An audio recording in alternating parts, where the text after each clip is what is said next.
नमस्कार, स्वागत है आप सभी का। मैं हूं नीलू। तो बारिश किस कदर कहर बरपा रही है, इसकी बानगी अलग अलग जगहों पर देखने को मिल रही है। हरदोई की बात करें तो यहां देर रात आई आंधी और तेज बारिश ने 2 मजदूरों की जान ले ली। दोनों आंधी पानी से बचने के लिए पेड़ के नीचे खड़े थे, लेकिन पेड़ गिरने से 2 मजदूरों की दबकर मौत हो गई। हादसा हरदोई के टंडियावा में हुआ। कई जिलों में बारिश कल से ही हो रही है। मौसम विभाग ने अगले 48 घंटे का अलर्ट जारी किया है। और अमरोहा में भी कुछ इसी तरह की तस्वीर सामने आई, जहां पर बारिश से बड़ा हादसा हुआ है। बारिश में बाल बाल बच गए हैं परिवार के लोग। जिले में 24 घंटे से लगातार बारिश हो रही है। ये पूरा मामला हसनपुर के जबड़ा मुस्तकम गांव का बताया जा रहा है, जहां पर 3 मकान गिरा। लेकिन राहत की बात ये रही कि जो इसमें रहने वाले परिवार थे वो बिल्कुल सकुशल बचा लिए गए। और देर रात हुई बारिश से गौतम बुद्ध नगर सीएमओ ऑफिस और महिला थाने में पानी भर गया। सेक्टर 39 में बने दोनों सरकारी भवनों में जलभराव की स्थिति है। यहां पानी निकासी का कोई प्रबंध नहीं है। जलभराव की वजह से फरियादियों को आने जाने में भारी दिक्कत का सामना करना पड़ रहा है। और केरल में कहर, उत्तराखंड में क्या है तैयारी? बेमौसम बारिश ने केरल से लेकर उत्तराखंड तक मुसीबतें बढ़ा दी हैं। दावा किया जा रहा है कि अगले 2 दिन में उत्तराखंड में भारी तबाही आ सकती है। 2013 की तरह बारिश हो सकती है, इसलिए उत्तराखंड में रेड अलर्ट जारी कर दिया गया है। यहां तक कि 4 धाम यात्रा को लेकर भी अब अलर्ट जारी किया गया है।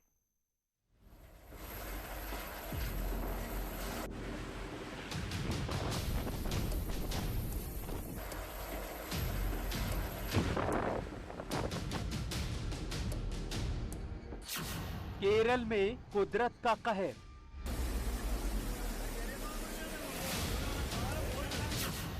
भारी बारिश में 20 से ज्यादा लोगों की मौत।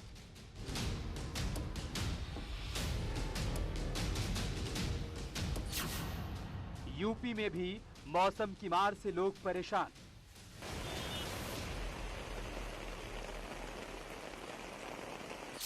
उत्तराखंड में भी भारी बारिश का रेड अलर्ट।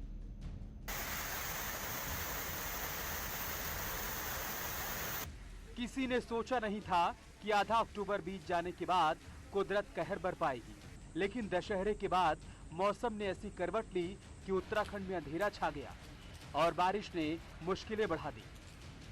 ये टिहरी की तस्वीरें हैं। रविवार की सुबह हो रही बारिश से कॉलोनियों में जल जमाव हो गया, रास्तों पर पानी भर गया। मौसम का रुख देखते हुए डीएम ने अधिकारियों को अलर्ट कर दिया। अनुमति के मुख्यालय न छोड़ने के आदेश दिए गए हैं। सभी अधिकारियों को जिलाधिकारी महोदय द्वारा ये भी निर्देशित किया गया है कि वो अपने मोबाइल को हर समय 24 घंटे ऑन मोड पे रखेंगे। इसके अलावा जो है जिले में सभी जगह पे संवेदनशील स्थलों पे जो है जेसीबीओं की तैनाती की गई है। सभी अधिकारियों को अलर्ट स्थिति में रखने को कहा गया है।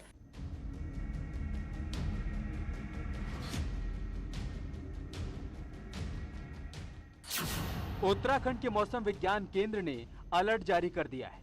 19 अक्टूबर तक भारी बारिश की आशंका है। बताया जा रहा है कि 2013 जैसी बारिश हो सकती है। बारिश होने पर सबसे ज्यादा खतरा निचले इलाकों में और नदी के किनारे रहने वाले लोगों पर है।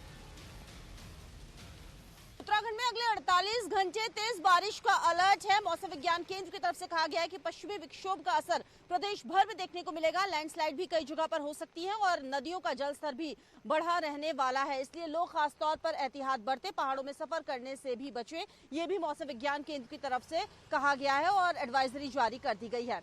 मौसम विज्ञान केंद्र के निदेशक विक्रम सिंह का कहना है कि बारिश से 4 धाम यात्रा प्रभावित होगी, इसलिए मुख्य सचिव को 4 धाम यात्रा रोकने की सिफारिश की है। नदी के किनारे रहने वाले लोगों को एहतियात बरतने के लिए कहा गया है। और जैसे मैं दिखाऊं आपको सैटेलाइट पिक्चर में भी आप देख रहे हैं कि पूरी क्लाउडिंग उत्तराखंड में भरनी अब शुरू हो गई है। तो जो एक्टिविटी है शुरुआत गढ़वाल रीजन में तो हो ही चुकी है। धीरे धीरे आपका जो कुमाऊं रीजन है गढ़वाल उत्तराखंड का, उसमें भी ये शुरू हो जाएगी। जो मेन एक्टिविटी है मैं ये कहूँगा कि जो बारिश है वो तेज़ हो जाएगी।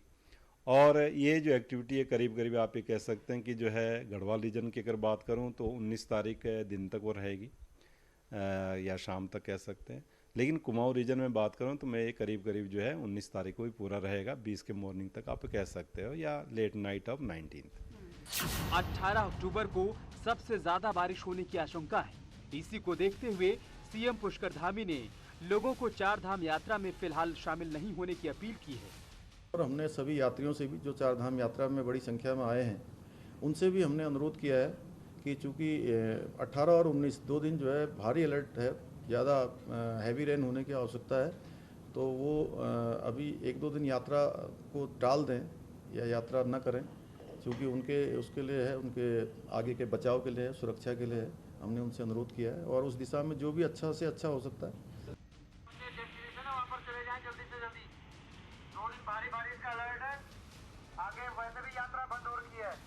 बारिश की वजह से पहाड़ पर लैंडस्लाइड का खतरा बढ़ गया है, इसलिए एसडीआरएफ की 29 टीमों को अलर्ट रहने के निर्देश दिए गए। अलर्ट के चलते टोल फ्री नंबर भी जारी किया गया है।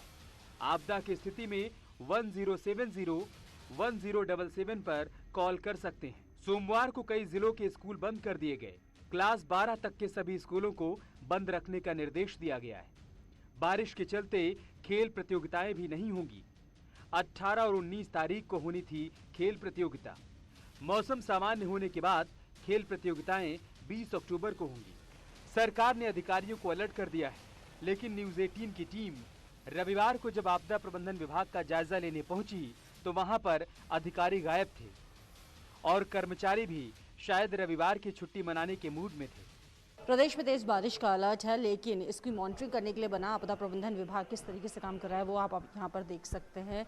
जो ये स्क्रीन आपको दिख रही है इस पर लगातार मॉनिटरिंग की जाती है, किस तरीके से व्यवस्थाएं की जा रही हैं और मौसम विज्ञान केंद्र की तरफ से एडवाइजरी जारी कर दी गई है कि खासतौर पर सतर्कता बरती जाए। सभी डिपार्टमेंट्स अलर्ट मोड पर रहे। मुख्यमंत्री पुष्कर सिंह धामी ने भी सभी अधिकारियों को यहाँ पर अलर्ट रहने के निर्देश दिए गए हैं, लेकिन आपदा प्रबंधन विभाग को आप देख सकते हैं यहाँ पर किस तरीके की तस्वीर जो है वो देखने को मिल रही है और यहाँ पर ये कहा जा सकता है कि फिलहाल ढीली रफ्तार से ही काम चलता हुआ नजर आ रहा है। कैमरा पर्सन भरत शर्मा के साथ भारती शुक्लानी, न्यूज़ 18 देहरादून। और बारिश का सबसे ज्यादा असर केरल में हुआ है। अब तक 20 से ज्यादा लोगों की यहां पर मौत हो चुकी है। कई गांव बाढ़ की चपेट में हैं, सड़कें पुल सब गिर गए हैं। प्रधानमंत्री मोदी केरल की स्थिति पर नजर बनाए हुए हैं। उन्होंने केरल सरकार से हालात की जानकारी ली और हर संभव मदद का भरोसा भी दिया है।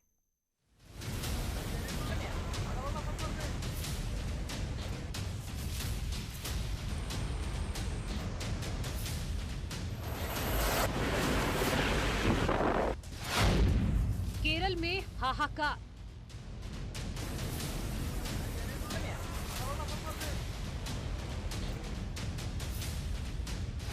कहीं पानी में फंस गई बस,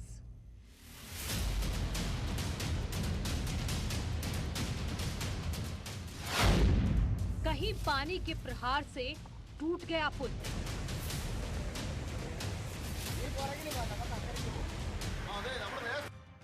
हालात इतने खराब हो गए हैं कि सड़क मार्ग से लोगों तक पहुंचना संभव नहीं है।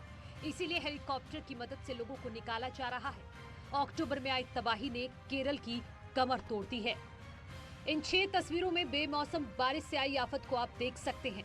सड़कें समंदर बन गई हैं, पानी में कारें डूब गई हैं, तो कहीं जमीन खिसक गई है तो घरों में पानी है और इस मुसीबत से लोगों को सेना निकालने में जुटी हुई है। केरल के कोट्टायम में 13 से ज्यादा लोगों की मौत हो चुकी है। ये कोट्टायम की तस्वीरें हैं। बारिश ने सड़क, घर और पुल को तोड़ दिया है। पानी की तेज धार ने तबाही मचाई हुई है। कोट्टायम जिले से गुजरने वाले हाईवे पर लैंडस्लाइड के बाद घंटों तक ट्रैफिक बाधित रहा। घटना में कई गाड़ियों को भी नुकसान पहुंचा है। लैंडस्लाइड के बाद सड़कों पर बड़े बड़े पत्थर और मलबा जमा हो गया। लगातार बारिश होने की वजह से वाहन चालकों को काफी मुसीबतों का सामना करना पड़ा। तो वहीं इडुक्की में 8 से ज्यादा लोगों की मौत की खबर है। इडुक्की की ये तस्वीरें डराने वाली हैं। घरों में पानी भर जाने से लोग दूसरी जगह शरण लिए हुए हैं, लेकिन चारों ओर पानी होने की वजह से फिलहाल इडुक्की के लोगों को राहत नहीं है। केरल के 5 जिलों में भारी बारिश से बाढ़ जैसे हालात बन गए हैं। हालात इतने खराब हो गए हैं कि शनिवार को नेवी को मोर्चा संभालना पड़ा।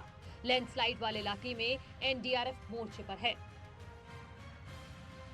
केरल राज्य आपदा प्रबंधन प्राधिकरण ने कोट्टायम के कुट्टिकल में फंसे परिवारों को एयरलिफ्ट करने के लिए नौसेना से सहायता मांगी थी, जिसके बाद लोगों को हेलीकॉप्टर से लिफ्ट किया गया। कोट्टायम, पत्तनमथिट्टा, एर्नाकुलम, इडुक्की और त्रिशूर में बारिश का रेड अलर्ट जारी किया गया है। इसके अलावा 7 ऐसे जिले हैं जहां ऑरेंज अलर्ट जारी किया गया है। इसी बीच प्रधानमंत्री नरेंद्र मोदी ने केरल के मुख्यमंत्री पिनाराई विजयन से फोन पर बातचीत की है। लोगों की मदद के लिए एनडीआरएफ की 11 टीमें लगाई गई हैं। कर्नाटक में भी कई इलाकों में बारिश से मुश्किलें बढ़ गई हैं। लोगों को हेलीकॉप्टर से रेस्क्यू किया गया। Bureau report, news 18। और रुकेंगे यहाँ पर छोटे से ब्रेक के लिए।